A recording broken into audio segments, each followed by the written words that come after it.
৩৭ বছরের বিবাহিত জীবনের বিচ্ছেদ গুঞ্জনে যেন বছর জুড়ে আলোচনায় আছেন বলিউড অভিনেতা গোবিন্দ আর স্ত্রী সুনিতা আহুজা। ৯ মাস আগে নাকি গোবিন্দর পরকীয়ার জেরে বিচ্ছেদের দাবিতে আদালতে মামলা দায়ের করেছিলেন সুনিতা। এমন গুঞ্জনে এবার নীরবতা ভাঙলেন এই দম্পতি। গণমাধ্যমের সামনে উপস্থিত হয়ে জানালেন তাদের আলাদা করার ক্ষমতা কারও নেই। ভারতীয় গণমাধ্যম সূত্রে জানা যায়, বেশ কয়েক মাস গোবিন্দ সুনিতাকে একসঙ্গে কোথাও দেখা না গেলেও পুজো উপলক্ষে সম্প্রতি ক্যামেরাবন্দী হতে দেখা যায় এই জুটিকে। এদিন সাংবাদিকদের স্পষ্ট জবাব দেন সুনিতা।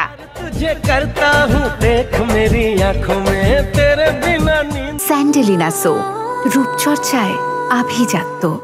সুনিতা বলেন, আজ সবার গালে থাপ্পড় পড়েছে আমাদের একসঙ্গে দেখে। আমরা যদি সত্যি আলাদা হতে চাইতাম তাহলে কি এত ঘনিষ্ঠভাবে ক্যামেরার সামনে আসতাম? তিনি আরো বলেন, আমাদের কেউ আলাদা করতে পারবে না, ঈশ্বর এলেও পারবেন না, শয়তানের পক্ষেও সম্ভব নয়। আমার বর শুধুই আমার, গোবিন্দ শুধু আমার।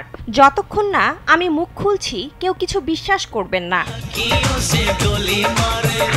কয়েকদিন আগেও বাবা মায়ের ডিভোর্স নিয়ে মুখ খুলেছিলেন গোবিন্দ কন্যা টিনা আহুজা। এক সাক্ষাৎকারে টিনা বলেন, এসবই গুজব, এসব গুজবে আমি মনোযোগ দেই না।